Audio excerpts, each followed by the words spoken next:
2024 کو محفوظ کیا تھا۔ فیصلہ سنانے کے لیے 23 دسمبر کی تاریخ مقرر کی تھی، تاہم 23 دسمبر کو کیس کا فیصلہ نہ سنایا جا سکا اور فیصلہ سنانے کے لیے دوسری تاریخ 6 جنوری 2025 مقرر کی گئی تھی۔ 6 جنوری کی تاریخ بھی مؤخر ہوئی اور پھر 13 جنوری کی تاریخ مقرر کی گئی تھی، لیکن کیس کا فیصلہ اس روز بھی نہ سنایا جا سکتا اور پھر عدالت نے 17 جنوری یعنی آج کی تاریخ مقرر کی تھی اور بالآخر آج یہ فیصلہ جو ہے وہ سنا دیا گیا ہے۔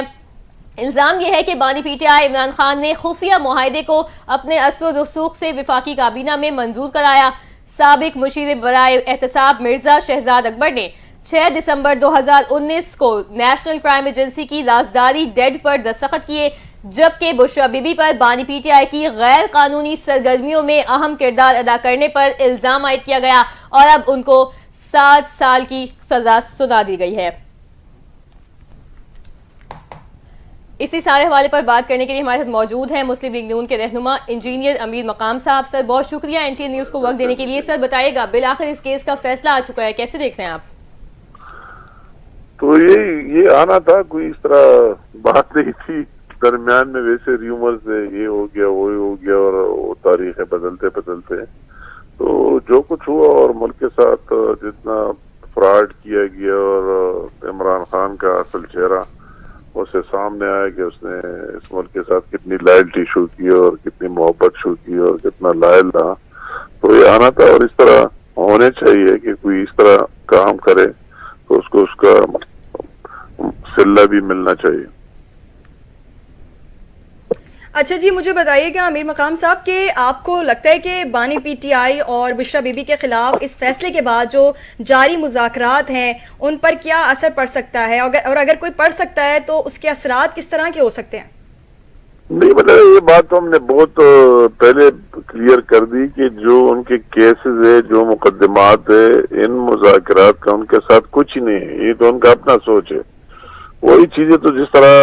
کورٹ نے آج فیصلہ دیا ان کے ساتھ دوسرے کورٹ میں جانے کا رائٹ بھی ہوگا، جو بھی ہے یہ تو عدالتوں کا کام ہے، کورٹس کا کام ہے۔ ہم اس میں جو مذاکراتی کمیٹی ہے اس میں اس کا کوئی رول نہیں ہے، ہماری تو وہی جو مذاکراتی کمیٹی ہے وہ تو اس حساب سے کہ ہم آپ کے کے پی میں مینڈیٹ ہے اس کو تسلیم کرتے، آپ یہاں جو مینڈیٹ ہے اس کو تسلیم کر کے اور یہ سسٹم کو جانے دے، روز بروز اسلام آباد پر حملے، دوسری چیزیں اس طرح افراتفری یہ کسی کی مفاد میں نہیں ہے اور سب کو مل جل کے ملک کے لیے کام کر لینا چاہیے۔ اسی پر کوئی مذاکرات نہیں ہے کہ یہ اختیار کسی کمیٹی یا کسی فرد کے ساتھ ہے کہ عمران خان کو رہا کرے، اس کو چھوڑ لے، وہ تو کورٹس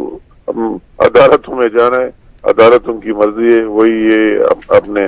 کیسز کو ڈیفینڈ کرے، اگر اس میں کوئی جان ہے تو اس کو ریلیف ملے گی، نہیں ہے تو نہیں ملے گی۔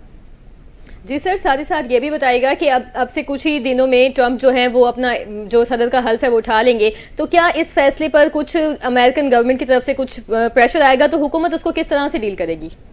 نہیں مطلب ہے کہ امریکہ کی اپنی یہ ہماری انڈیپینڈنٹ اسٹیٹ ہے اور یہ کوئی پہلی دفعہ نہیں ہے، ہم نے پاکستان نے وہی بھی دیکھا ہے جو نواز شریف صاحب دھماکے کر رہے تھے تو اس نے کہا کہ آپ کو سٹون ایج میں لے کے جائیں گے، دھماکے مت کرو، اگر کر دیے تو سٹون ایج میں لے کے جائیں گے، مگر وہ نواز شریف صاحب نے دلیری اور اس ٹائم کی ٹیم نے دلیری کا مظاہرہ کیا اور کہہ دیا کہ بس جو بھی ہے یہ ہمارے ملک کی سالمیت کا سوال ہے، ہم اسے پیچھے نہیں ہٹیں گے۔ تو یہ اب اس کا اپنا ملک ہے، ہمارا اپنا ملک ہے، اس طرح ہمیں لگ بھی نہیں رہا ہے کہ کوئی اس طرح دوسرے ملک میں ان کی اس طرح اندرونی مداخلت اور اس طرح انٹرفیئرنس، اگر اس طرح کوئی بات ہے وہ تو ان کو سب سے پہلے وہی فلسطین، غزہ اور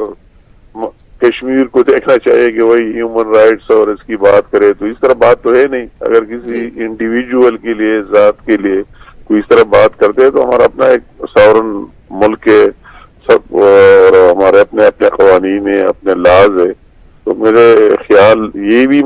نہیں لگتا ہے کہ کوئی اس طرح پریشر آ جائے گا۔ اور یہ تعلقات جو ہوتے ہیں اسٹیٹ ٹو اسٹیٹ ہوتے ہیں، ہر ایک ملک کے اپنے مفادات ہوتے ہیں، امریکن کے ہم سے اپنے مفادات ہیں، ہمارے ان سے اپنے مفادات ہیں، یہ کسی انڈیویجول کے لیے نہیں ہوتے، فرد واحد کے لیے۔ آپ کیا سمجھتے ہیں کہ اس فیصلے کے بعد حکومت کی